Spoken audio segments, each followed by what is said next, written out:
はい皆様こんにちは。中の人が長尺ポエム野郎でおなじみのずんだもんなのだ。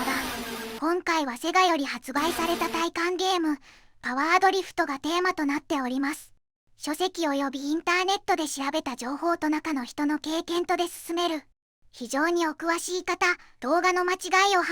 こやつめでスルーできない方はブラウザバックを強く推奨する。それでもよいよという方は少々お付き合いいただきたい。概要。80年代のアーケードはセガの大型筐体と共にあった。セガ体感ゲーム第1弾。1985年7月。ハングオン。セガ体感ゲーム第2弾。1985年12月13日。スペースハリアー。セガ体感ゲーム第3弾。1986年7月。エンデューロレーサー。セガ体感ゲーム第4弾。1986年9月25日。アウトラン。セガ体感ゲーム第5弾。1987年4月。スーパーハングオン。セガ体感ゲーム第6弾。1987年7月18日。アフターバーナー。セガ体感ゲーム第7弾。1987年12月。サンダーブレード。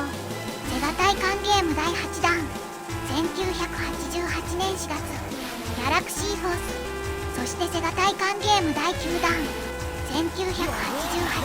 月5日。セガ体感ゲームシリーズ第9弾にして鈴木優&広志翔が手掛けた最後の体感ゲームがパワードリフトである。ゲーム概要。リアルコンペティションドライブゲーム。今までに数多くのドライブゲームが登場したセガから1986年に発売され今もなお人気があるアウトラン。そのセガからセガ体感ゲーム第9弾としてパワードリフトが発売された。常に新しい激しさをキーワードにそのドライブシーンにおいてはドライバーの常識を完全に覆したコース設定、そして高度なプログラミングにより実現した 3D 感覚のグラフィック。これによりプレイヤーはより多くの興奮と実写さながらのスピード感を味わうことが可能になった。超リアルなグラフィックスとステアリング感覚。従来のドライブゲームは平行移動によるスピード感重視のグラフィックであるが、このゲームは徹底的な実写感覚を追求している。つまり3次元の各次元で回転と平行移動を行っているため、ヘアピンコーナー、急勾配のコースなどが実写感覚そのものなのである。今までのドライブゲームにないスピード感と迫力を出している。バディタイプのチューンナップカーを操って疾走するコースはあたかもジェットコースターのような立体的コースで、しかもコーナーが連続しているためそのステアリング操作はより激しいものになっている。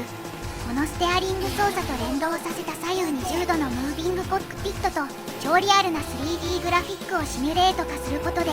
プレイヤーは実写に乗りジャンプ、ドリフト、スピン、転倒など迫力とスピード感あふれるリアルコンペティションを満喫することができる。ハードの話になるが、この超リアルな 3D グラフィックを実現するにあたり高速演算処理を可能とする 12MHz68000CPU を3個搭載し、しかもプログラミングは自社を中心に前後、左右、上下のあらゆるものの動きや流れを人間の視覚と同様に見えるよう高度かつ綿密な計算を施してある。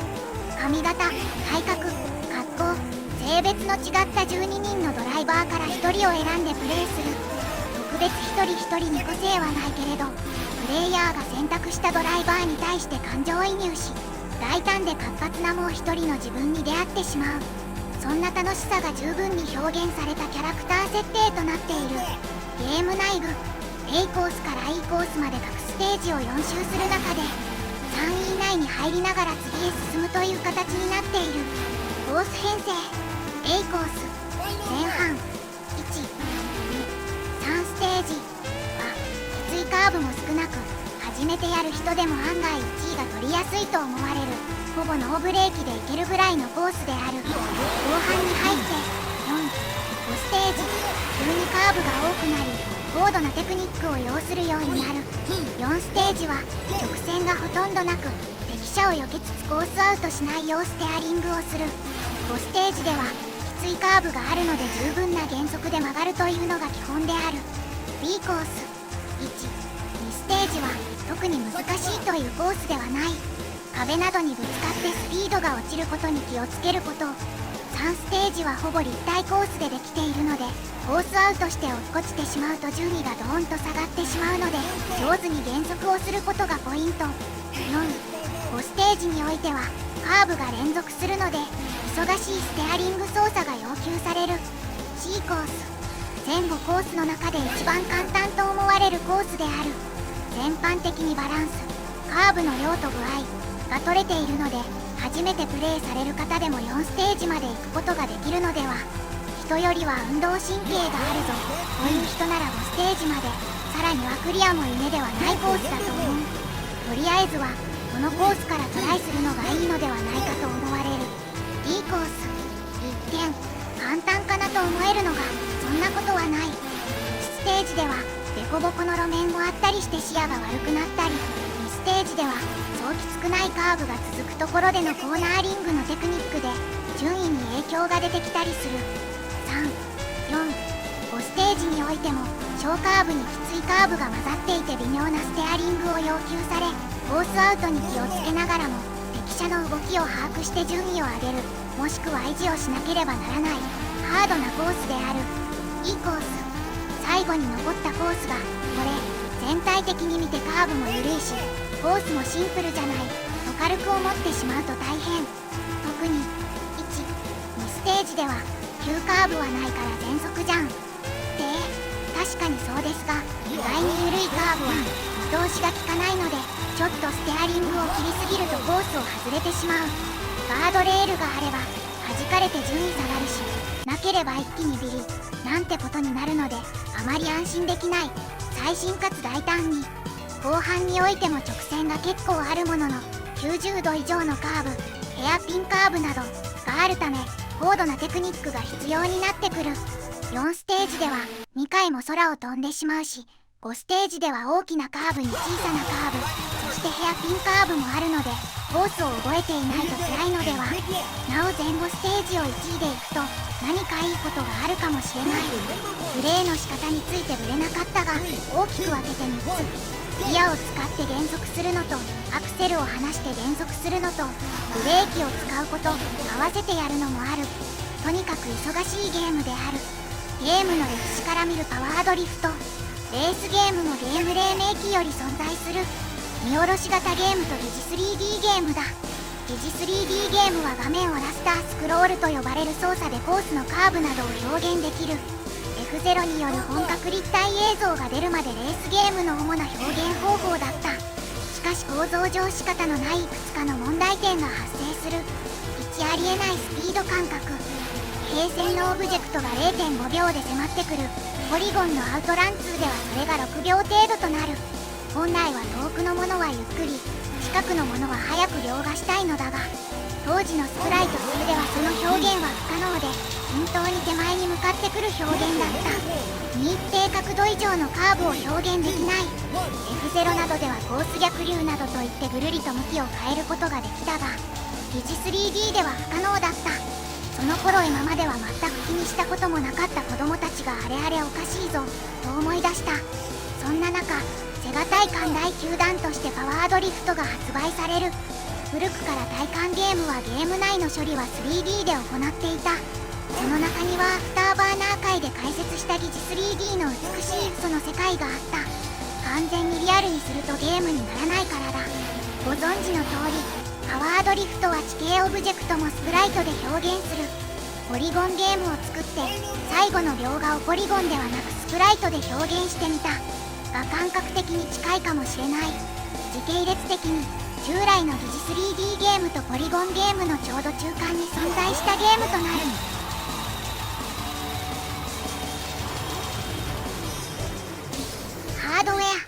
ハードウェアを見ていこう。セガ Y ボードはセガ X ボードの後継として1988年にセガからリリースされたアーケードシステムボードである。以前の X ボードと同様に Y ボードは 3D スプライト、テクスチャ操作機能で知られていた。これはセガハングオンハードウェア、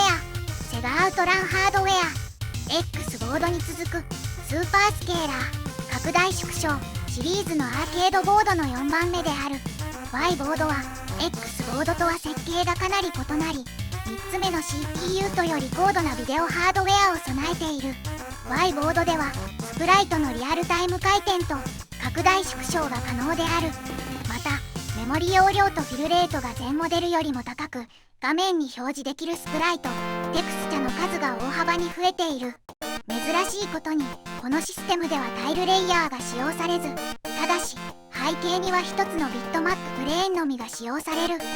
ラフィックスはスプライト、テクスチャのみを使用してレンダリングされる。この設計は1990年に SNK がネオジオハードウェアに採用したものである。映像描画はラインバッファー方式ではなくサターンと同じフレームバッファー方式を採用している。巨大な VRAM 容量があり、画面に出力される絵を60分の1フレーム内に回転拡大縮小されたスプライトをキャンバスに絵を描き順次表示していく方法だ。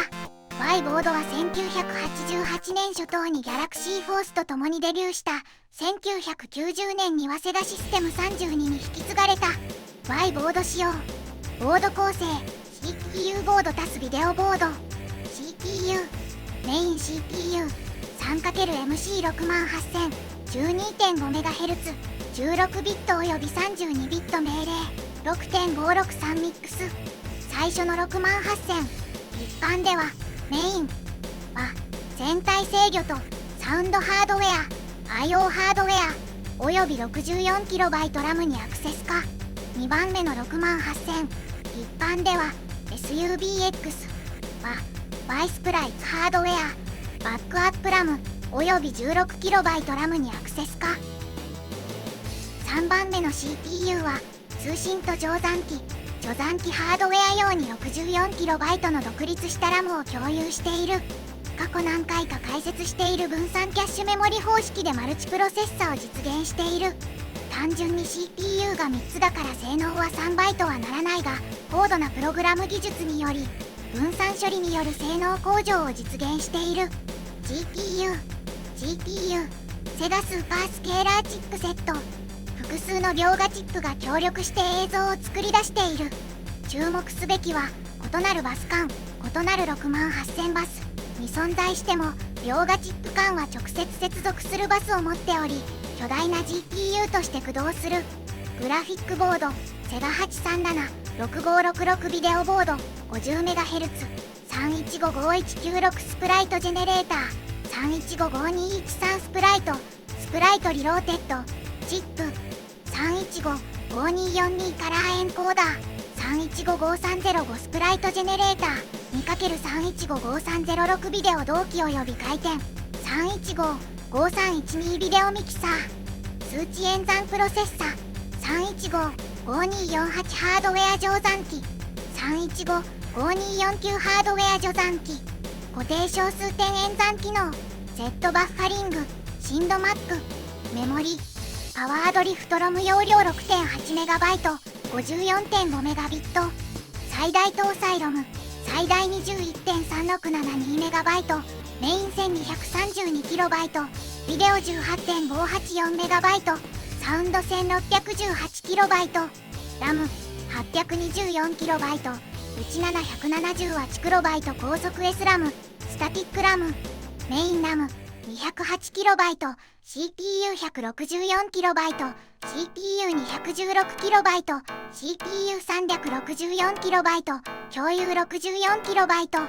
ビデオラム 598KB S ラム 64KB Y スプライト 4KB B スプライト 512KB デュアルスプライトフレームバッファ 2KB 回転 16KB カラーサウンドラム 18KB S ラム 2KB Z80 16KB セガ PCM ビデオ出力デ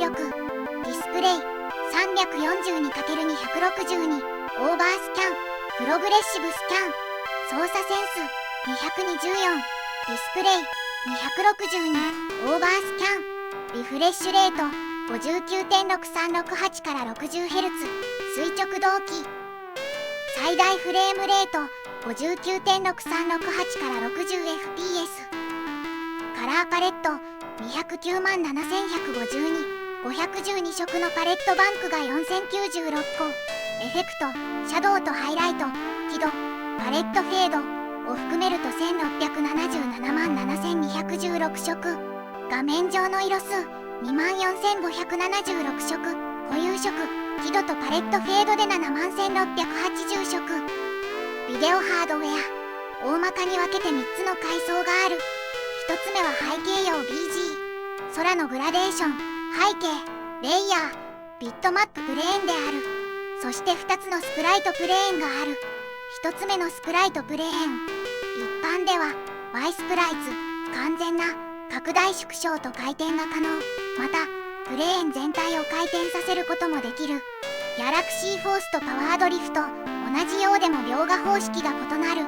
Y スプライツを用いて膨大なスプライトを表示している点では同じである。ギャラクシーフォースではフレームバッファの絵に各オブジェクトを回転拡大したものを描画している。それに対してパワードリフトは拡大縮小されたオブジェクトをフレームバッファに描いて、さらに Y スプライツプレーン全体を回転している。今流している映像でパワードリフトのオブジェクト枠が回転していないのがお分かりいただけるだろう。ちょっと見ていただこう。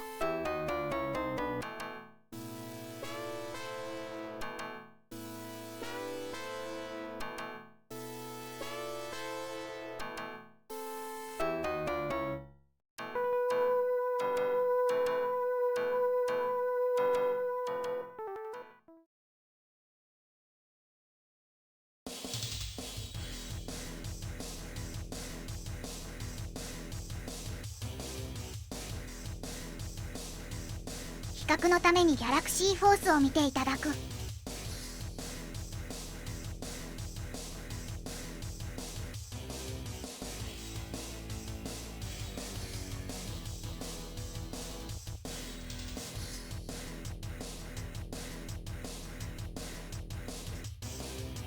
パレットはスプライトテーブルと一緒に保存される。スプライトテーブルエントリはパレットへのポインターを保持し、パレット自体はパレット関節値のテーブルとして保存される。2つ目のスプライトプレーン、 B スプライツ、標準のセガシステム 16B スプライトプレーン、グラフィカルプレーン、3つのレイヤーを持つ。スプライト、テクスチャ機能、スプライトのリンクリスト、シャドウとハイライト、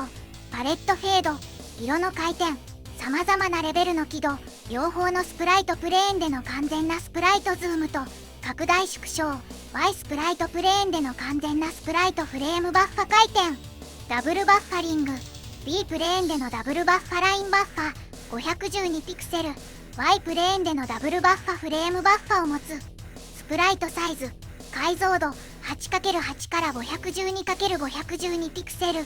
スプライト、テクスチャあたりの色数16から512。フレームあたりのスプライト、テクスチャ数2176。1秒あたりのスプライト、テクスチャ数2176。1fps から13560。60fps。Y 平面フレームバッファフィルレート50メガピクセル秒。Y プレーンクロックレート50メガヘルツ。スキャンラインあたりの最大スプライト、テクスチャ数400。これらの構成からパワードリフトでの各 CPU 役割を考察する。68001。全体のゲーム進行と 3D 空間の計算。3D 計算は非常に大変なので 30fps で行っている。フレーム間の差分計算で中間フレーム座標を算出して 60fps を実現している。68002。各社、背景など68001の指示通りに描画。パワードリフトではこの段階では回転処理を行っていない。オブジェクトの拡大縮小のみで1枚絵を描く。68003。68002で描いた絵を回転させている。そして上部キャラやスコア、速度計など動かないオブジェクトを描画。ダブルフレームバッファにより2枚のキャンバスがあり、片方を CRT に描画している間にもう1枚のキャンバスに次の絵を描くのだ。このようになる。3つの CPU は休む暇もなく計算しているのだ。サウンド CPU、サイログ Z80、4MHz、8ビットおよび16ビット命令、0.58 ミックス、2KB ラム。サウンドチック、FM 合成チック、ヤマハ YM2151、4MHz、8FM チャンネル。PCM サンプリングチップセガ PCM3155218 4MHz ステレオ出力 16PCM チャンネル12ビットオーディオ 31.25kHz サンプリングレート。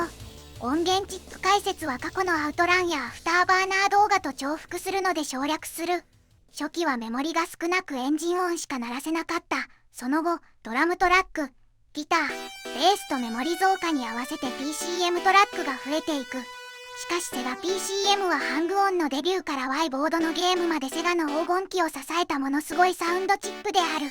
ここで PSG でチューンを思わせる音色を使うのが広志翔たるゆえんである。全体を通してとてつもないスペックである。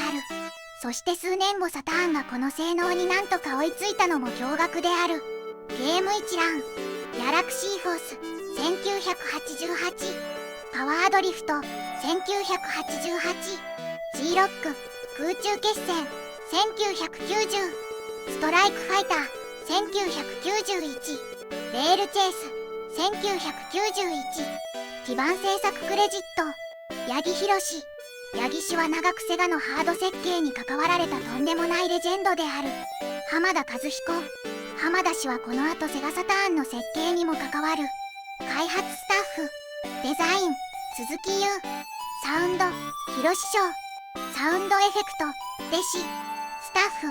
サット、コム、太田、リ、マット、ルーシー。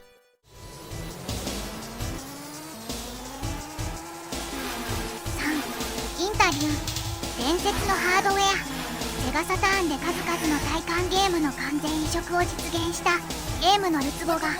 パワードリフトの完全移植はサターンとは IF 可能として移植の依頼を断念したのだ。その後他社により素人目には良好な移植がなされたが、60fps は断念。アレンジ楽曲を CD、PA 収録したことにより内蔵音源で鳴らすことになる。スペック的にはオリジナルを超える音源であったが、 FM 音源の再現には難があり、若干異なるサウンドとなった。ゲーム開発時のインタビューがある。言明されていないがインタビュー対象は鈴木勇氏であったと思われる。パワードリフトでは各ステージのオープニングでコースの原型が映し出されますよね。それもヘリコプターで上空から撮影してるような感じでぐるぐる回り込んで、あれは普通のアニメーションみたいにすでに描いてある絵を切り替えて動かしているんですか？いや、あれはゲーム中に使うコースのデータをそのまま使っているんです。ただ視点を変えて動かしているだけなんですよ。ゲーム中もそうです。ゲーム中は視点をプレイヤーカーの後ろから追わせています。解説、パワードリフトは今までにない考え方をもとにして作られたゲームだ。それは今までのようなまず画面があってそこに何かを表示するではなく、まず物があってそれが画面にどう映るかを計算するという考え方だ。これではちょっと分かりにくいのでもっと詳しく説明しよう。当時のゲームでパワードリフトに一番近いものと言ったらコンピュータゲームではないけれど夢工場87で話題になったスーパーゲーム Z ではないだろうか。そう、ラジコンカーにビデオカメラを積んでその画像を見ながら操縦するレースゲームだ。こう書くとコンピュータゲームじゃないスーパーゲーム Zがどうしてパワードリフトに一番近いんだと思われるかもしれないけど、近いものは近いんだからしょうがない。スーパーゲーム Z の場合、まず実際に本物のコースが作られていてそこにカメラを走らせて画像を得ている。それに対してパワードリフトでは実物でこそないけれどコンピュータの中に3次元データとしてコースを構築し、そこでデータとしてのレースカーを走らせているのだ。つまりスプライトを一枚一枚タイルみたいに貼り付けてコンピュータの中にコースを作ったようなものなんです。解説、ただしここで重要なのはレースは視点、カメラの位置に関係なく行われているということ。つまりプレイヤーの見えないところにもコースはあるし車は走っている。だからプログラム上のカメラの位置さえ変えれば敵車から見たゲームなんてのもできるし、上空のヘリコプター実際にはそんなものは飛んでないけれどから見た実況中継ゲームなんてのも可能だ。実際にオープニングのコース前提和装して作っているし、プレイ中にスタートボタンを押せば方法を見ることもできる。真上から見たら多分立体交差のあるレッドオンってな感じになる。ところでこのような作り方だとファイナルラップのようなマルチプレイヤーゲーム化も簡単に実現できるのではないだろうか。つまりコースのデータは共通にして視点を処理する基盤。プレイヤーの数だけ複数個用意すればいいわけだ。このことについては開発の方は触れていなかったけれど、もしかしたら 3D 三軸の計算量は膨大とすると、今までのゲームよりもっと正確な3次元計算とかをしているわけですね。まあそんなに大層なことをやっているわけじゃなくて 3D としてはかなり初歩的なものなんですけどね。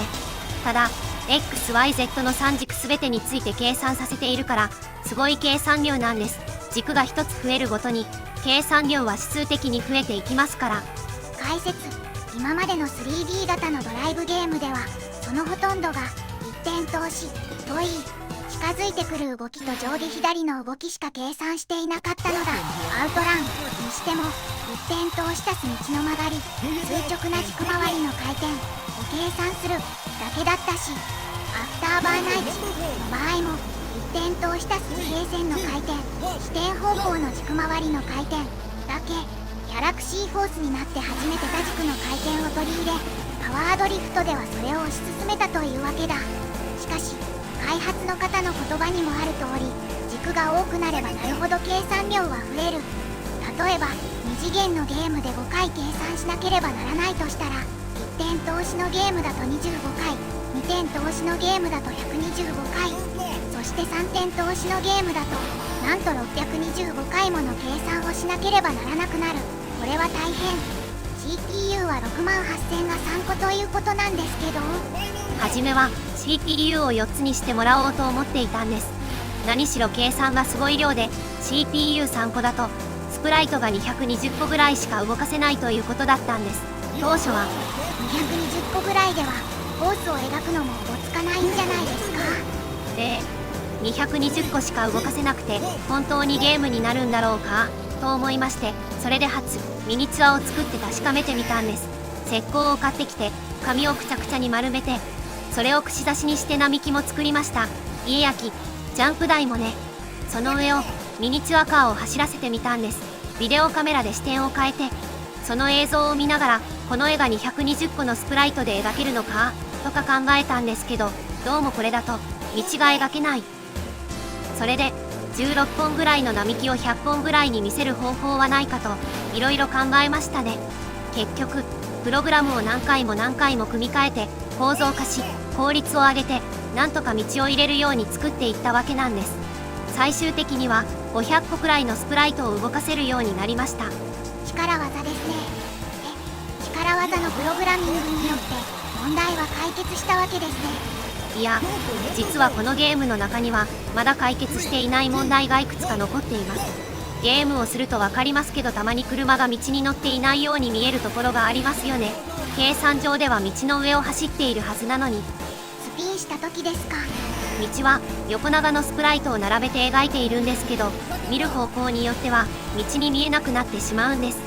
あれを円で描ければそういう問題も起こらなくてすごくリアルにできるんですけどね。でも現状ではすごく無理をしているからちょっとできませんね。32ビットの CPU でも入れてくれればできるんですけど、でも結局決められたハードの能力の中でどこを強調するかですよね。あらゆる点で9大点を狙っちゃうとインパクトのあるゲームにならない。むしろここを見てください、ここは目をつぶってくださいというメリハリが効いている方がいいんじゃないかと。シミュレーションではなくゲームなんですから。なるほど。完璧だけど面白くないシミュレーションよりあらはあるけど面白いゲームを目指しているということなんですね。シミュレーションの路線を追求していって喜ぶのは一部のマニアだけだと思うんですよ。実際来ろうと思ったら時間とハードさえ許せばですけど、いくらでもマニアックにできるんです。僕も実は車が結構好きだから、例えば車種をいくつも用意して FR とか FF とかによって車の曲がり方を変えたりライン取りを変えたり、雪道で滑るのも面白いしカウンターを当てさせたりとかできるんです。その方が僕自身も好きなんですよ。でもやっぱり一般の人が一番簡単に運転できるテクニックというのを使いたかったんですよ。一般の人がやりやすいというのは体感ゲームのコンセプトそのものですよね。とにかく閉鎖的なものにはしたくなかったんです。明るいものにしたい。だからアウトランなんかでもオープンカーにしたし、300キロで横転しても絶対死なない。笑い。どんなプレイヤーだってやられたら嫌じゃないですか。だから殺されても笑ってもらえるような要素を入れたかったんです。そうすればどこの国の人にも楽しんでもらえる。なるほど、それがインターナショナルビッグヒットゲームアウトランの宣伝文句を作る秘策なわけですね。誰にでも感情移入してもらえるゲームを作っていきたいと思っているんです。ところで感情移入といえばパワードリフトではいろいろなキャラクターがいますよね。ああ、モヒカンとかハゲとか笑い。開発部内ではキャラクターに名前がついているんですよ。会社の人とか友人とかの名前が。キャラクターだけじゃなくて、例えば木でも H 胴体の名前、またお前その木にぶつかってる H の木だなとか笑い。ああ、H というのは仮名ですけど笑い。とにかく少しでも不快な要素は取り除いて逆に感情移入できる要素を盛り込んでいくということです。ちなみにジョッキにぶつかる H というのはファンキー系 H 氏のことだそうだ。まとめともすると高機能ハードを贅沢放題好き放題に使っていると思われがちな体感ゲーム。しかしその実態はテーブルゲームと同じく限られたハードをギリギリまで使ってあそこまでのものを作り上げているのだ。別のインタビューがある。東京ゲームショウのために日本を訪れた際、アラビアンファイトやバーチャコップなどセガ AM2 のクラシックアーケードゲームのキャラクターデザイナーとして有名な広吉明仁氏という元セガのベテランデザイナーと会い話をする機会を得ました。広吉明仁インタビュー。ベテランセガ AM2 デザイナー広吉明仁氏。バーチャコップのキャラクターデザイナーとして知られるベテランセガ AM2 デザイナーの広吉明仁氏。まずは自己紹介をお願いします。はじめまして、広吉明仁です。1988年から2009年までセガでグラフィックデザイナーとして働いていました。部署は AM2 で主にアーケードゲームの制作に携わっていました。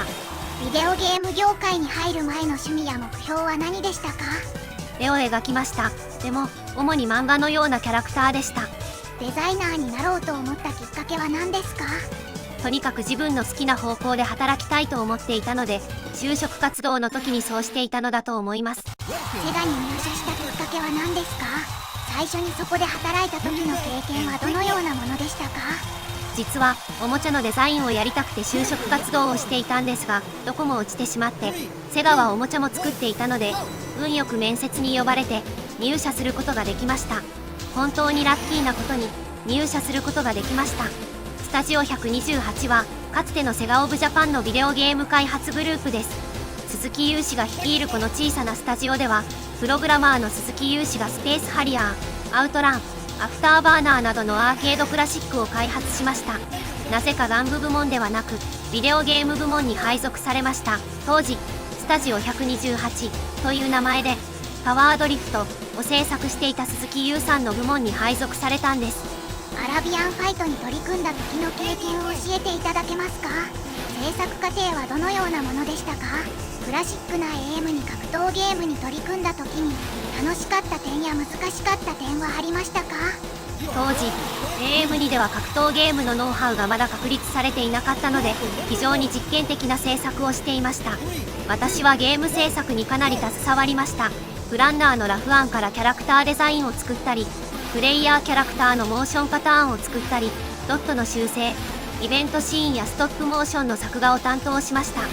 必殺技アニメーションは外部のアニメスタジオに制作していただきました。外部のアニメスタジオとの仕事は初めてだったので、完成したアニメーションを見るのが楽しかったです。セガでデザインしたキャラクターは漫画のストーリーにぴったりだと思いますが、漫画家になろうと思ったことはありますか？ありがとうございます。笑い。実は学生時代、漫画家やアニメーターに淡い憧れを持っていたんです。でも自分の才能に自信がなかったので、別の方法で仕事が見つからないかと考えていたところ、運よくビデオゲームのグラフィックデザイナーとして仕事を得ることができました。バーチャコップは1994年以来セガの人気アーケードタイトルの一つとなりましたが、当時の人気に対する反応はどうでしたか？また30年経った今どのように感じていますか？当時は自分がやりたかったガンシューティングゲームを制作できたことがとにかく嬉しかったです。自分なりにベストを尽くせたと思います。チームスタッフとして自分たちが制作できたタイトルが高く評価され、シリーズ化できたことは今でもとても嬉しく誇りに思っています。バーチャコップシリーズのキャラクターや設定をデザインする際に映画やテレビ、アニメなどゲーム制作に影響を与えたメディアはありましたか？それはもういろんなところから影響を受けていますね。笑い、特に映画やドラマのバディコップ系のジャンルが好きなので、その雰囲気をバーチャコップにも反映させたかったんです。バーチャコップさんの公式サイトのインタビューによると、バーチャコップさんの当初の構想では元の3人の主人公に加えて2人の新キャラクターをベテランとして登場させることになっていたそうですが、現在のバーチャコップ3のストーリーを採用するために元のストーリーが破棄された理由は何かあったのでしょうか？正確にはどうやってそうなったのかは覚えていませんが、試行錯誤の連続だったと思います。アイデアの一つは新しいキャラクターを主人公にするというものでした。それがアイデアの一つだったと思います。スマーティが任務中に死亡し、新しいキャラクターが代わりに登場するという構想だったと記憶しています。その結果、前作のメインキャラクターが引き続きメインキャラクターとなり、個人的にはホッとしました。バーチャファイターのバネッサはもともとバーチャコップさんに登場予定でした。ストーリーの中での彼女の役割は何で、なぜカットされたのですか？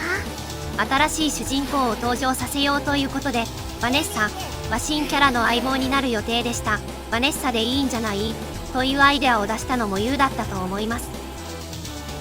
オンレールゲームプレイに最適なプラットフォームであるコンシューマー VR の登場によりガンシューティングゲームが最終的に復活すると思いますか？ぜひまた戻ってきてほしいですね。 VR でもプレイしたいですね。暇な時にはどんな趣味をするのが好きですか？銃にとても興味があるようですね。時々同じ興味を持つ友人や知人と再会できるイベントに行くのが好きです。軍事やおもちゃ関連のコンベンションが好きです。セガ AM2 でデザインした全てのセガキャラクターの中で一番のお気に入りはどれですか？ジャネットですか？私がデザインに参加したタイトルのキャラクターには全て個人的な愛着があります。ジャネットはもちろんですが、セガに入社して最初に担当したキャラクターミリー、パワードリフトもとても思い出深いです。ビデオゲームをプレイしますか？お気に入りの通常のゲームとセガのゲームは何ですか？仕事以外でビデオゲームをプレイすることはほとんどありません。子供の頃に好きだったテレビ番組やアニメは何ですか？今でも見ますか？80年代、90年代のアニメをたくさん見て好きでした。特に松本零士のアニメが大好きです。映画「銀河鉄道999」の大ファンです。宇宙戦艦ヤマト2100には魅了されました。笑い。同じ職業に就きたいと考えている若者にどのようなアドバイスをしますか？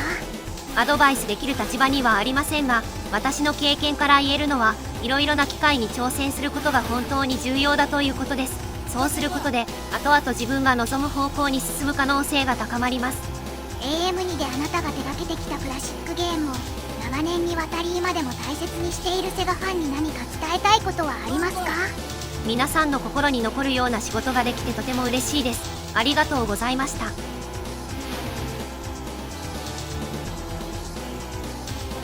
3D パワードリフト配信開始を記念して実施された鈴木勇士と M2 ホリー社長のインタビューがある。 M2 ホリー社長は春日部紬、鈴木勇士は四国メタンでお送りする。これまでゆうさんとは何度かお話をさせていただいていますが、改めて体感ゲーム当時のお話やゲーム作りに対する姿勢なんかをお聞かせいただければと思います。さて、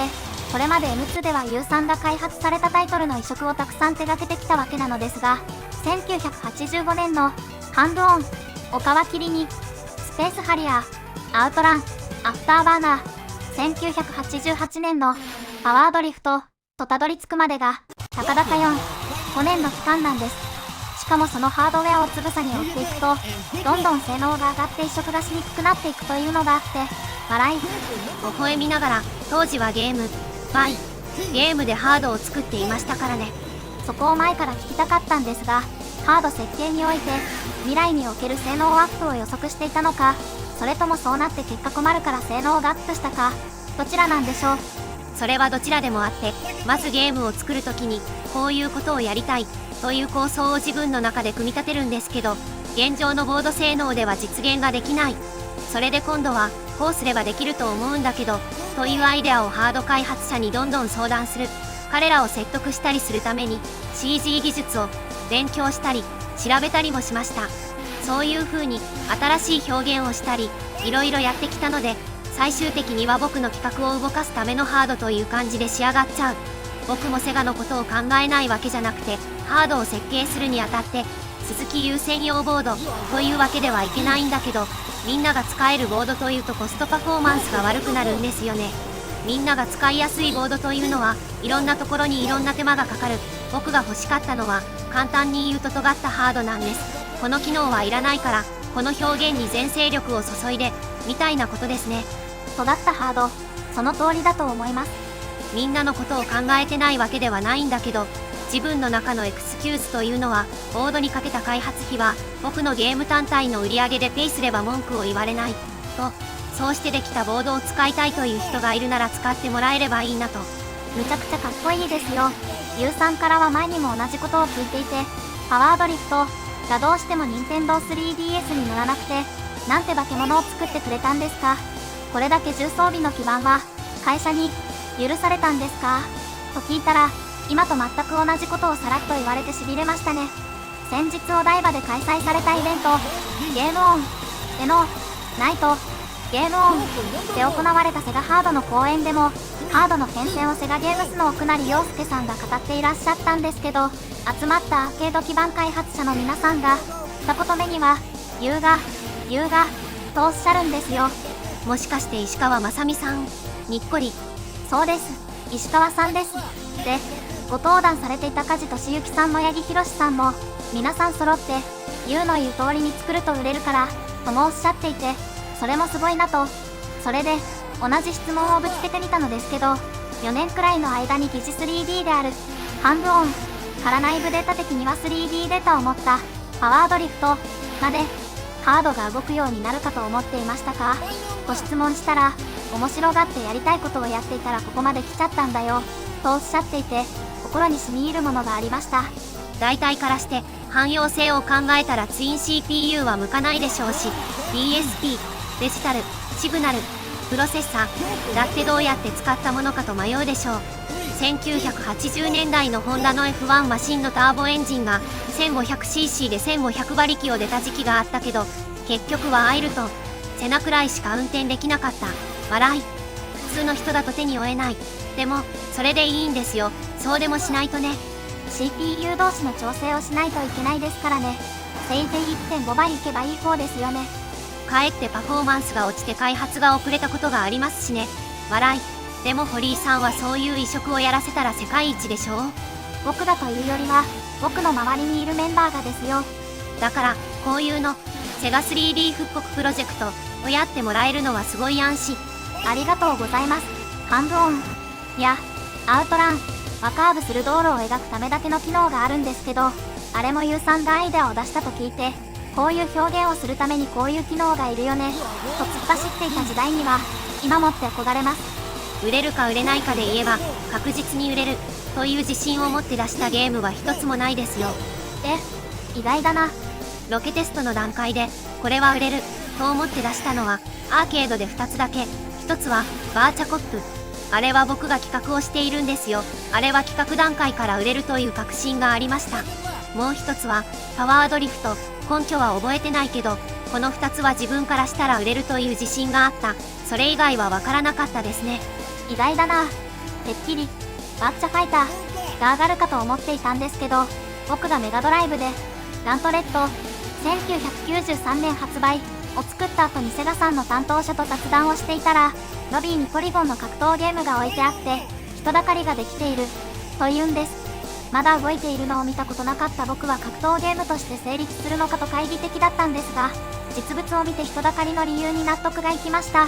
従来のゲームとあまりにも違いすぎましたのでね。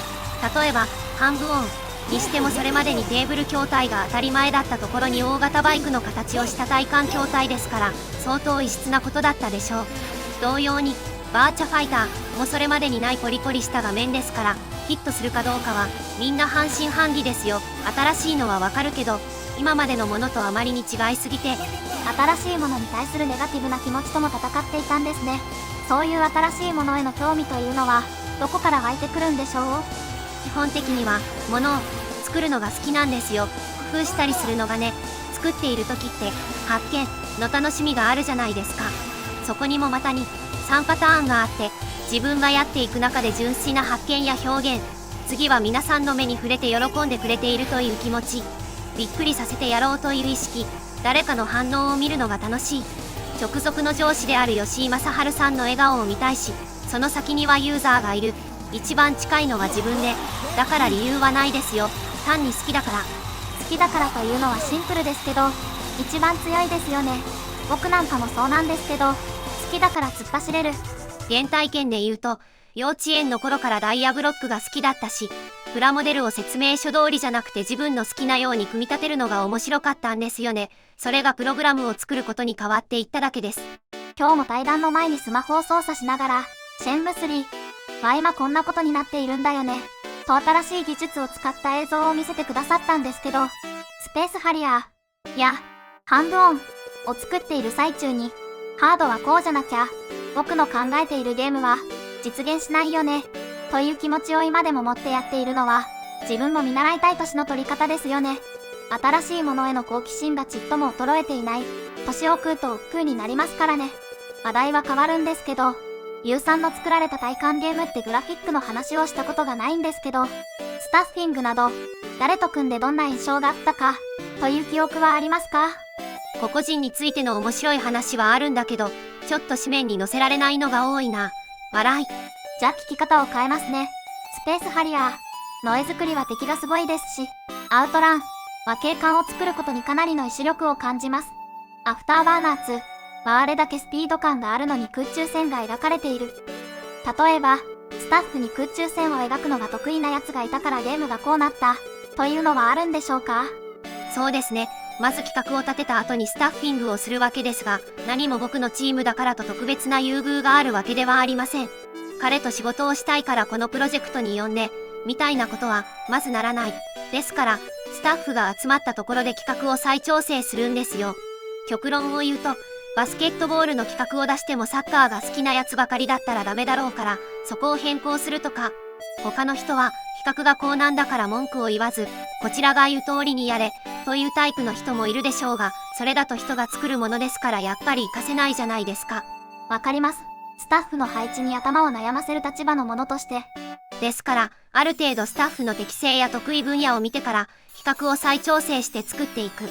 基本的にはその人を生かす方向に修正しますが、世界観もあるものですから。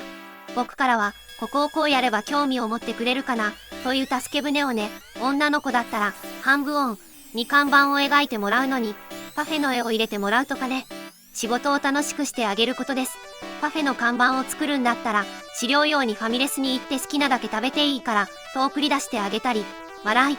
そういった意味では、割と自分の思い通りになるようにどんどん仕組んでいくことが多かったです。それでも枠からはみ出る人も、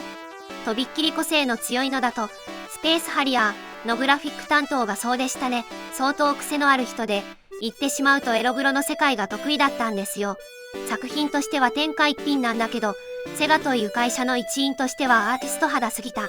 スペースハリアーの元の企画は皆さんご存知のように、戦闘機が主人公で、敵は無機物。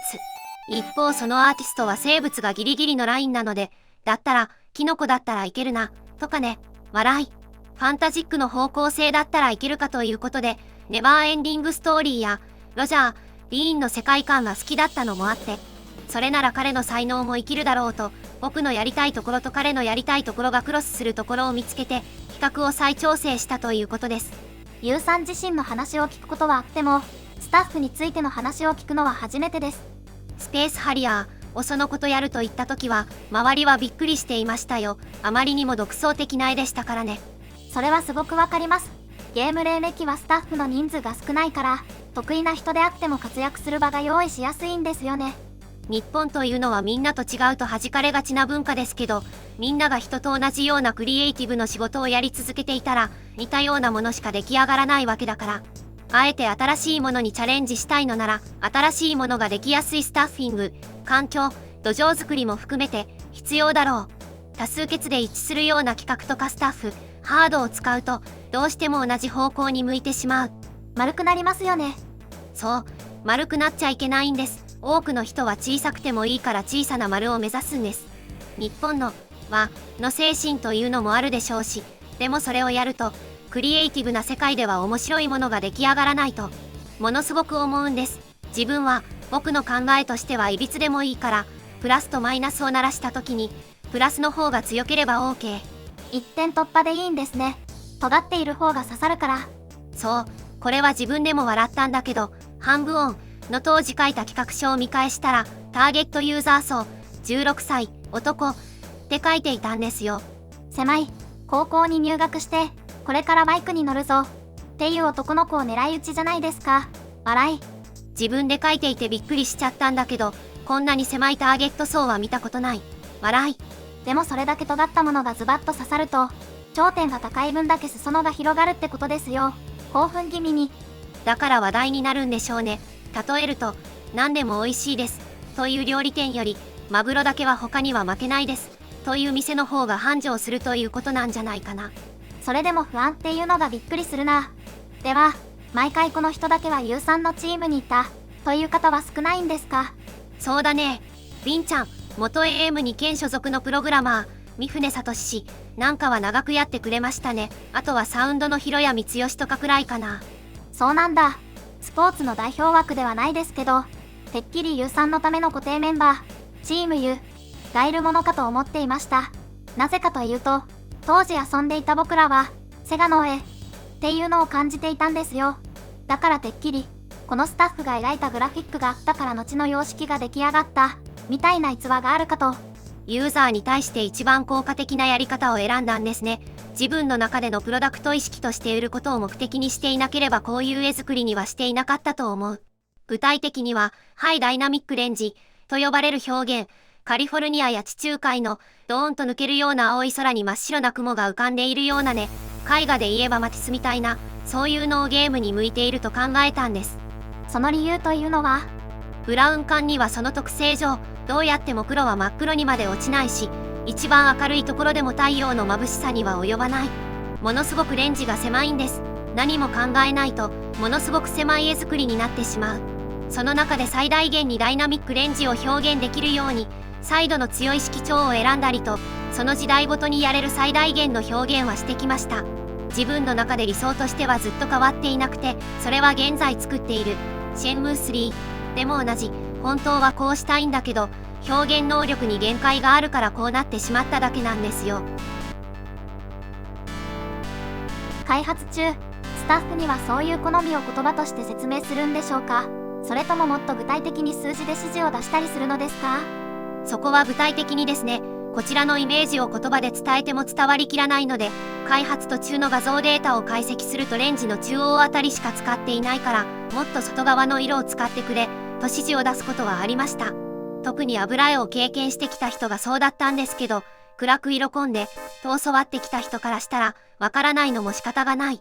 最終的には自分でデータを変更するプログラムを作って強制的に狙った絵になるようにしましたよ。プログラマーに勝てると思っているのかってプログラマーに勝てると思っているのかはゲーム作りにおける心理です。笑い。最後に仕上げる部分を握っているのはプログラマーだからね。にっこり。自動的にサイドを上げるような自動補正プログラムを組んじゃった。ゆうさんとお話しさせてもらうと、こういう面白いエピソードがたくさん飛び出すんですよ。以前にスペースハリアーの話を伺った時は、ゲームはほぼ完成しているんだけど、それを社長が見ると、今すぐ出せと言われてしまうから、押すと画面が崩れる隠しボタンを用意していたそうなんですよ。笑い。当時の社長だった中山駿さんは非常にせっかちな方なもんですから、絵ができているとゲームができていると思って、すぐに出せと言うんですよ。そのため、押すとカラーラムをだけをおかしくするボタンを用意して、社長が来たらわざとぐちゃぐちゃな絵にして、まだ完成してないですと言って開発を続ける。笑い。ひどい話だけど実感ありますよ。任天堂 3DS 用にパワードリフトを作っている時にも弊社の斉藤明も動いている画面をちっとも見せてくれなかったんですよ。なぜかと聞いたら、動いているのを見せたら完成したと思われるからで、全く同じことを笑いせかすつもりは毛頭ないのに、自分もそっち側に思われるようになったからとしみじみしちゃいましたね。実はその話には前触れがあって、開発中のスペースハリアーを誰にも見せるなよって部下に言命していたんですが、どうも中山さんが見に来た時にも追い返したらしいんですよ。さすがにそれを聞いた時はとなって、次からはこのボタンを押せということにしたんです。想像は精霊のシャゼ通りなものができたと。いやこういう素晴らしいエピソードをもっと世に残していきたいですよね。自分が音楽経験者だったからサウンド面にも力を入れられた有さんのゲームといえば、サウンド面でも非常に革新的なことで注目を集めましたが、そのあたりも聞かせていただきたいです。それまではビープ音中心だったところに半分音で1曲 BGM を用意したのが最初ですね。そもそも当時のテーブル筐体には小さい口径のスピーカーと30円くらいのオペアンプがついている程度、そこに筐体にスピーカーボックスを搭載しましょうといったものだから反対もありましたよね。最初は筐体に本物の内燃機関のエンジンを搭載したいという話もありましたよね。音と振動がリアルになるから本当はそうしたかったんだけど、排気ガスの問題が解決できないからダメだった。笑い。バイクに乗っている気持ちにさせたいっていう意識がすごいですよね。実際のところ音関係で言うと、初めて車内にスタジオを持ったのはセガが初めて。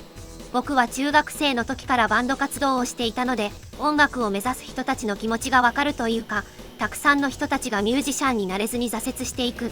そういう思いがあったから、ちょっとでも音楽に携わりたくてセガに入った人たちにもう一回チャンスが来るようにとスタジオワークができて CD などで曲が生きる場所を実現した。それがあったら SST バンドができて彼らのモチベーションにもなった。広志翔や三吉さんは未だに現場で活躍されていますよ。当初のセガのサウンド部隊には曲を作る人がいなかったんですよ。 BGM という概念がないから、そこで半分音に曲を入れるとなった時に作曲をできる人がいなくて、当時はソフトセクションにいたヒロに声をかけたんですよ。当時彼が暮らしていたセガの寮に夜な夜な押しかけて一緒に曲を作ったり、サウンドセクションに入らないかと口説いたりしましたね。いい話だよな。今ではなかなかないけど、1990年代の頭くらいまでは夜な夜なとか真夜中っていうのはゲーム開発には欠かせなかったですよね。そこではメロディは A、B、B、A でいこうとか、曲についていろんなことを決めていってね。当時は音源の性能に制約があるので、その辺を話し合いながら。当時のゲームサウンドって半分音では FM 音源の使用、スペースハリアーで PCM ドラム、アフターバーナーで PCM ギターとハードウェア的な進歩によって表現の幅が広がっていったじゃないですか。それもユウさんからのリクエストで実現したんですか？そうですね。ゲーム業界のサウンドはこうあるべきだ、こう伸びていくべきだという思いを持って動いていたのは事実です。よくゲームの要素として音と映像とインタラクティブと言われますが、大概音は後回しにされちゃうんです。そもそもからしてサウンドスタッフがアサインされるのが開発後期なことが多いですからね。結局より良い音で楽しんでもらおうと考える人が現場にいなかったんでしょうね。音をもうちょっと注目させていこうとやっていきましたよ。そのことで筐体の音が良くなって、サウンドのスタッフも注目を集めていった。スターを出さなきゃいけないと思っていたんですよ。サウンドがゲームの売りになるのが分かったことで、他社も追随してきてね。まさにスターですよね。僕も池袋サンシャインシティの噴水広場にアフターバーナーパニック、セガのサウンドスタッフによる BGM 演奏がなされたイベントを見に行きましたもん。あれは機材トラブルがあって音が一部出なくなるところまで含めてのパニックがあって、よく覚えている。新井、せっかくなのでバッチャレッシング以降のポリゴンを使ったタイトルのエピソードもお伺いします。という前にですね、僕 G ロックがポリゴンだと思い込まされていたんですよ。 G ロックはツーリーですね。あれはアタリやナムコが 3D ポリゴン技術で先行していたので、セガが出遅れていると感じさせるのは会社的に良くないから、一度ごまかしておこうという裏事情があったんです。ごまかされたな。プリレンダだと気づいたのは結構後ですね。視点切り替えもあったりと、3D ポリゴン描画っぽいから騙されていました。笑い。で、本題なのですが、バッチャレッシングは、これまで培ってきたラインバッファやフレームバッファとは違った基盤テクノロジーによる描画でしたが、どんな感じで立ち上がったのですか？僕は CG は専門で勉強していたので、八木、ひろし、さん、梶、俊之、さんたちハードウェア部署の人たちとけんけんがくがくしながら作っていきました。あの当時はすごくやりあったな。八木さんと僕が討論を始めると半径2メートルから人がスッといなくなってね。笑い。それで最初にできたボードの描画能力が300ポリゴン。300ポリゴン。スーパーファミコンのスターフォックスよりちょっと多いくらいですよ。これでは表現したいものにはならない。と、まだ八木さんと何度もやり取りして、500、800ポリゴンと増えていって、最終的にモデル1が完成するわけなんです。確か18万ポリゴンくらい出ていたかな。さっきの、ナイト、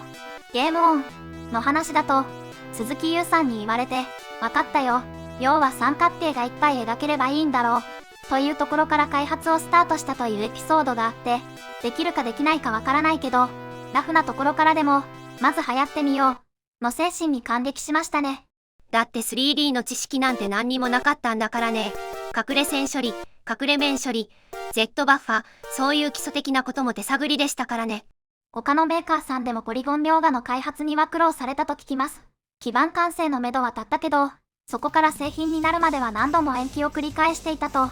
それはセガでも同様で、いざボードが完成してもバグだらけでした。それ以前にデバッガーのデバッグをしていましたからね。笑い。デバッガーがないに等しい状態でプログラムを組んでいたこともあります。みんな信じられないと言うけれども、事実やっていましたからね。笑い。開発期間は1年以内と決めて。1年以内。ハードコミで1年というのは優秀という以上に無茶がありますよ。ところでゆうさんは、これからは 3D ポリゴンだ、と先駆けたわけですが、社内に他にもそういう声はあったんですか？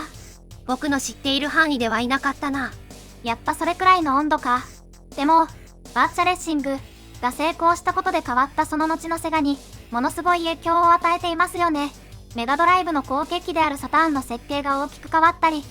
次を目指してどうこうという人がいなかったんでしょう。採用基準として好きな人ばかりを取っていた。中華料理を食べるのが好きな人と作るのが上手な人とは別なんですけどね。プログラム的には 2D と 3D は考え方からして違うのに。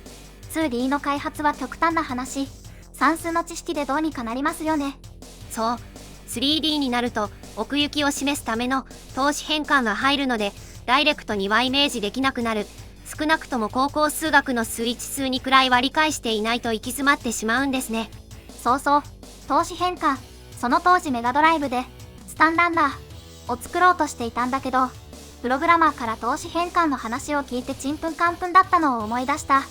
当時のハードウェアは今みたいに優れた CPU じゃないですから、足し算や引き算が12サイクル、クロック必要だったのに対して掛け算は20サイクル、割り算に至っては120サイクル必要だった。そのためプログラム側の工夫としてどれだけ掛け算や割り算を使わないでプログラムを書くかというのがテクニックだったんです。そうそうそう、そうなんですよ。だから割り算をどう少なくするかがプログラマーの腕の見せ所だったので、当時はメインのルーチンを高速化しないといけなかったので、そこでサイクルを減らしたやつにカツ丼一杯をおごってました。笑い。わかる。ファミコン RPG の開発で1バイト減らしたら1万円みたいなのと同じ話なんです。当時のプログラマーたちが集う BBS、インターネット以前のパソコン通信の掲示板にコードを上げて、これ以上は速くならないよねと質問をすると、腕自慢のプログラマーたちがこぞって、いや、ここはもっと速くできると改良を加えていった例があったんですよ。まるで一輪車でジャグリングしているようなほどに高度なことをやっていた。それを寝る間も惜しんで作ったことで、世の中の人たちが1万人驚いたりするので、割と元が取れていた。一番高速化が必要だったのはバーチャファイター、バーチャファイター2に至ってはインバースキネマティクスやテクスチャーの導入もあったしね。パワードリフトも高速化流行りました。 CPU パワーが足りないものだから苦肉の策として内部の 3D 処理波30分の1で行って、両側60分の1で保管して行っている。移植を手掛けた時は驚きましたよ。しかも 3D アートランの時も似たようなこと、両側の60分の1かをやっていて、レトロゲームの移植をしていると、なんだ昔と同じことをしているじゃないか。ってことはよくあります。笑い。堀井さんは僕のゲームをいろいろ移植してくれていますけど、次に移植したいタイトルって何かありますか？よくぞ聞いてくださいました。実は2タイトルあるんですよ。まず、ハングオンはゆうさんの体感ゲーム第1弾なので、どこかで出しておきたい。もう一つ、鈴木優さんのデビュー作のチャンピオンボクシングは、たとえ優さんが嫌がっても後世に残すべきだと思っています。しかし、チャンピオンボクシングが1984年、ハングオンが1985年で、1年しか間がないというのもすごい話です。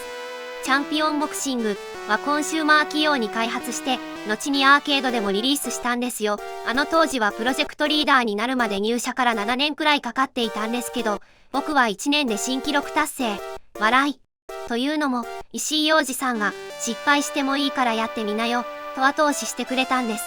石井さんに直接聞いたわけではないけど、おそらく規模の小さいプロジェクトを任せることで適性を見ていたんじゃないでしょうか。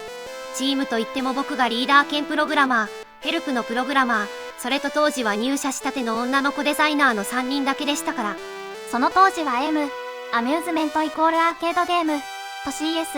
コンシューマーゲームで制作スタッフの区分けがなかったんですね。なかったと思います。そのデザイナーの女の子っていうのが児玉理恵子さん。あんまり言うと彼女の名誉に関わるけど、最初はボングが丸く描けなくて悩んでいましたね。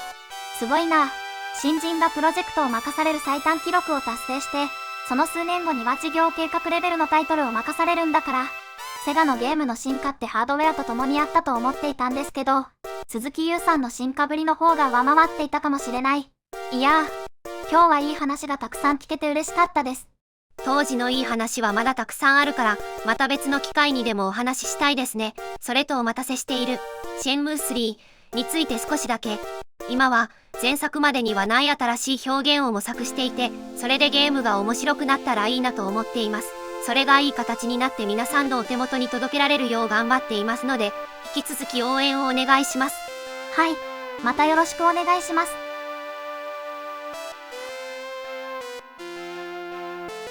4、移植版、ハングオン、アウトラン、アフターバーナーのスーパースケーラー、技術と道路スクロール効果を改良し、すべてのトラックレイアウトをフラットビットマップで作成し、厳密に 2D 技術を使用して完全に 3D 空間をシミュレートし、スプライトスケーリングと回転を多用して 3D 効果を生み出した。スペースハリアー、アウトラン、アフターバーナーなど、鈴木雄氏の他の作品とは異なり、パワードリフトはほとんどの家庭用ゲーム機では発売されず、1998年にセガサターン版セガエイジズパワードリフトが発売されるまでセガの家庭用システムには登場しなかった。代わりに日本では PC エンジン、アスミック、エースエンタテインメントに移植され、北米とヨーロッパではアミガ、アムストラッド CPC、アタリ ST、コモドール64、IBM PC、MSX、ZX スペクトラムなど、様々な家庭用コンピュータに移植された。すべてのコンピュータバージョンではスプライト効果の多くが犠牲になっており、当時のゲームプレスで好評だったものもあったが、制限のためにこれらのバージョンは全く異なるゲームになっている。パワードリフトのアーケード版は、セガドリームキャストのユースズキゲームワークスボリューム1にも収録されている。セガのスーパースケーラー、アーケードゲームとしては異例なことに、パワードリフトはメガドライブコンソールに移植されることはなかった。電波新聞社はメガドライブへの移植を計画していたが、後にメガ CD に変更され、最終的にプロジェクトは中止された。電波新聞社のライセンスが期限切れになると、セガはセガ 32X バージョンの開発に短期間取り組んだが、これも日の目を見ることはなかった。リマスター版は M2 とセガによって、M2 の 3D クラシックスシリーズの一部として 3D パワードリフトという名前で任天堂 3DS 向けにリリースされた。このバージョンはアーケード版の移植版であるが、 3D 立体視のサポートやカスタマイズ可能なコントロールなどの機能が追加されている。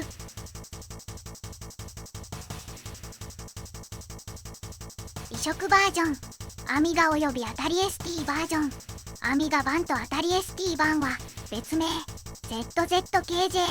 でよく知られているソフトウェアスタジオによって同時にプログラムされた。これはある意味では ZZKJ の以前のプロジェクトであるスーパーファミコンのアミガ版とアタリ ST 版の進化型である。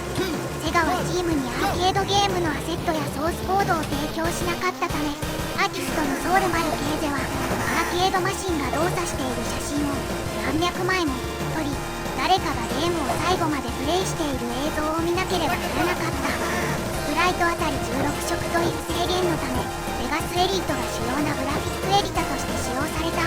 バイボードハードウェアとは異なり、アミガと ST はどちらもスプライトをネイティブにスケーリングすることができないため、奥行き感を出すために全てのグラフィックを複数のサイズでレンダリングする必要があった。 ZZKJ によって書かれたプログラムにより、これらのスプライトをオンダフライで生成し、使用前にソウルが修正することができた。アミガポートは2枚のフロッピーディスクに分散されているが、アタリ ST ポートは3枚のフロッピーディスクを必要とする。ディスクスワップの量を減らすためにコースグラフィックはディスク3に保存された。アタリ ST ユーザーは音楽とサウンドエフェクトのどちらかを選択する必要があるが、アミガは両方を同時にサポートしている。アーケード版のゲームでは常に 30fps を目標としているが、アミガと ST のパワードリフトでは平均6から7である。プレイ時のギクシャクした動きを軽減するために、フレームあたり最大50個のスプライトを操作するという試みがなされた。アミガ版はモトローラ68020プロセッサーを搭載したシステム向けにある程度最適化されてる。当時このプロセッサが標準搭載されていたのは1988年のアミガ2520のみで、他のアミガコンピュータではアップグレードが必要だった。コモドール64版コモドール64版のパワードリフトはクリス・バトラーがサンダーブレードの移植に続いて書いたもので、その後アクティビジョンに引き抜かれて新作の開発に携わった。作業は1989年2月に始まり、締め切りは9月だったが、契約には締め切りを過ぎた週ごとに250ポンドの罰金が課せられる条項があった。コモドール64版は一度にロードされ、グラフィックに約 32KB、ゲームに 20KB、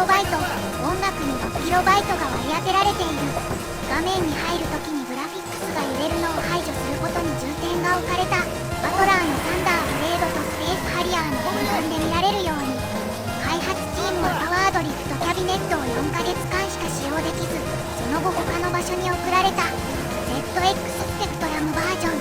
ZX スペクトラムのパワードリフトはソフトウェアスタジオによって開発された。 48ZX スペクトラムではパワードリフトは各回路が個別にロードされるマルチロードゲームであるが、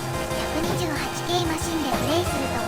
全てが一度にロードされる。音楽と効果音も向上する。セガは開発チームにソースコードを提供しなかったため、ゲームはビデオを見てスクリーンショットを分析して作成された。グラフィックはシンプルなアウトランスタイルの道路に縮小され、コーナーや丘がシミュレートされているが、ゲーセンは静止しており、カメラは回転しない。道路が上下に動くため、画面は1秒あたり約8から10フレームで更新される。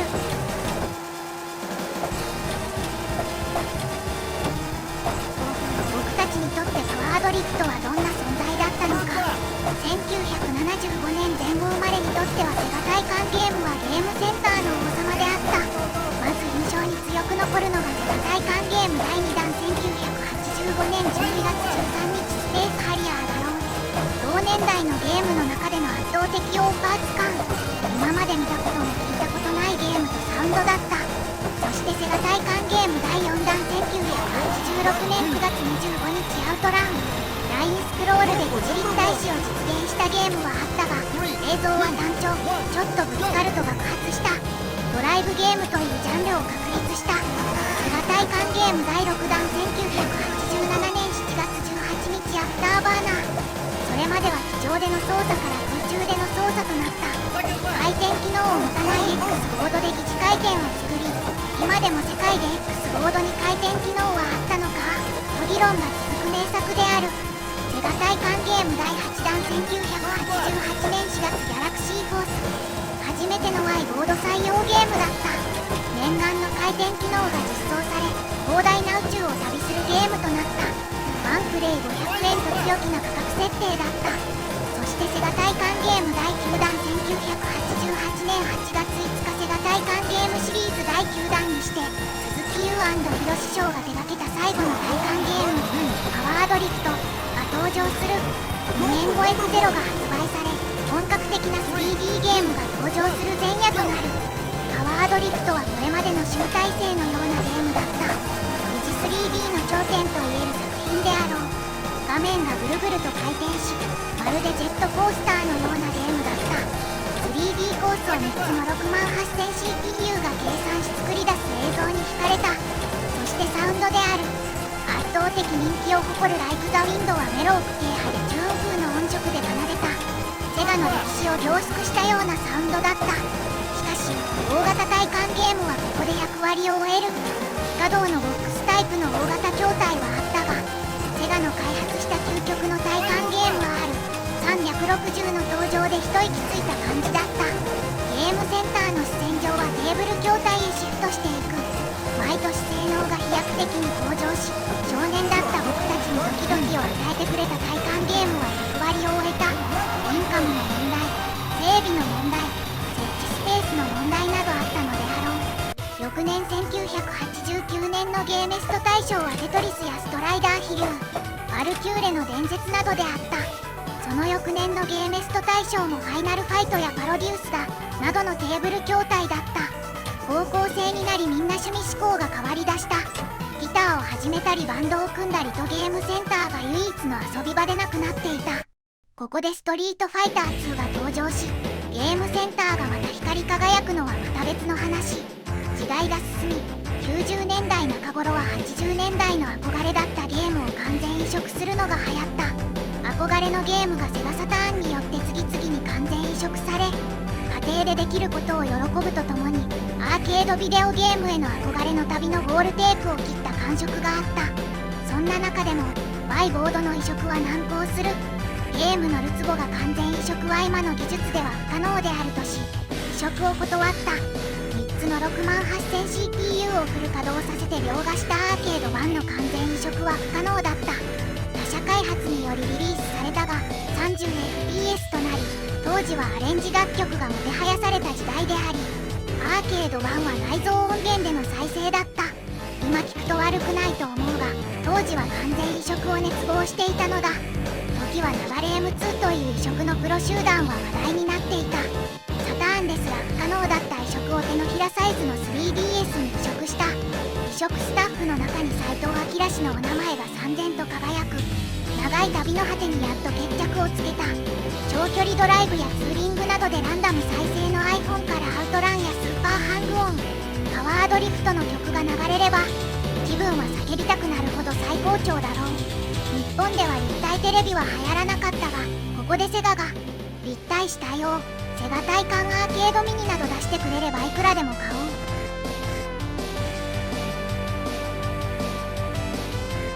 あなたにとってパワードリフトはどんな存在ですか？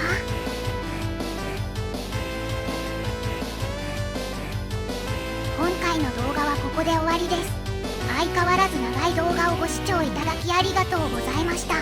チャンネル登録や高評価ボタン、コメントなどいただけますと次の動画を作るエネルギーとなります。また次回動画でお会いしましょう。